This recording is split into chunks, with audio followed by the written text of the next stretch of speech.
அனைவருக்கும் வணக்கம் மக்களே, வணக்கம். சற்று முன் கிடைத்திருக்கக்கூடிய ஒரு மிக மிக முக்கியமான செய்தி ஒன்று வெளியாகி உள்ளது. சற்று முன் 60,000 கோடி ஊழலில் துரைமுருகனை தட்டி தூக்கிய அமலாக்கத்துறை. அதிரடி கைது, இது மாதிரி செய்திகள் வெளியாகும் நிலையில் தமிழகத்தில் பெரும் பரபரப்பை ஏற்படுத்தியிருக்கு.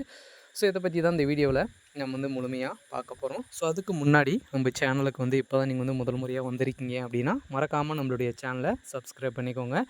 வாங்க வீடியோக்குள்ளே போகலாம். துரைமுருகன் அவர்கள் மணல் கொள்ளையில் பார்த்திங்கன்னா அதிரடியாக 60,000 கோடி ஊழல் சிக்கியிருந்தார் இல்லையா.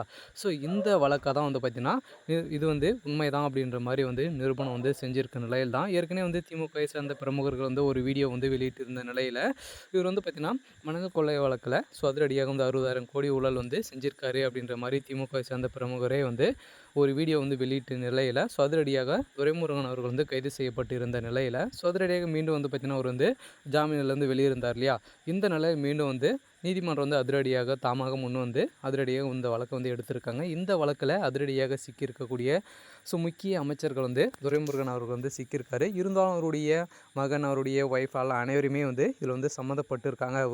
ஒவ்வொருடைய அக்கௌண்ட்டில் பார்த்திங்கன்னா 60,000 கோடி 70,000 கோடி மேலே ஒவ்வொரு அக்கௌண்ட்டிலும் இருக்குது. இந்த அக்கௌண்ட்டில் பார்த்திங்கன்னா அதிரடியாக அனைவரும் இருக்கக்கூடிய அனைத்து பணமும் ஊழல் பணமா அப்படின்ற மாதிரி நிரூபணம் ஆகியிருக்கு. இந்த நிலையில் தான் அதிரடியாக இரவோடு இரவாக துரைமுருகன் அவர்கள் கைது செய்யப்பட்ட நிலையில் திமுகவுக்கு பெரும் இழப்பை தேடி தந்திருக்கு. இருந்தாலும் திமுகவுடைய முக்கிய புள்ளியாக இருக்கார் இல்லையா. அவருக்கு வயதும் ஆகிடுச்சு.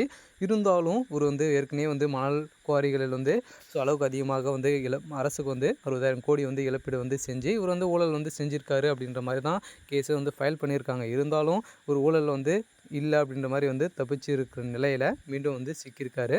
இருந்தாலும் இவருடைய வழக்கில் அதிரடியாக கைது செய்யப்பட்ட நிலையில் இதுக்கு எக்கச்சக்கமான பிரமுகர்கள் சம்மந்தம் இருக்குது. இதுக்கு முதல்வர் ஸ்டாலின் அவர்களுக்கும் தொடர்பு இருக்குது அப்படின்ற மாதிரி சொல்லியிருக்கும் நிலையெல்லாம் தமிழகத்தில் பெரும் பரபரப்பை ஏற்படுத்தியிருக்கு. இருந்தாலும் ஸ்டாலின் அவர்களுக்கு தொடர்பு இருக்குது. ஏற்கனவே வெளிநாடு பயணம் போக போகிறாரு. அந்த வெளிநாடு பயணத்தில் பார்த்திங்கன்னா எக்கச்சக்கமான நிறைய பணங்கள் இதில் எடுத்துகிட்டு போக போகிறாரு அப்படின்ற மாதிரி தான் ஒரு ரகசிய தகவல் கிடைச்சிருக்கும் நிலையில் அதனாலேயே ஏற்கனவே டெல்லி போலீஸார் அதிரடியாக களமிறங்கிக்காங்க இல்லையா. இருந்தாலும் இவர் என்ன செய்ய போகிறாரு அப்படின்றத ஒரு பெரிய கேள்விக்குறியாக இருக்குது. இருந்தாலும் உதயநிதி ஸ்டாலின் அவர்கள் ஏற்கனவே பார்த்திங்கன்னா ஒரு 40,000 கோடி இந்த கார் ரேஸுக்காக ஒதுக்கியிருந்தார் இல்லையா. இதில் ஒரு 5,000 கோடி தான் செலவாகும் அப்படின்ற மாதிரி மக்களிடையே நிறைய போராட்டங்கள் நடந்திருக்கு.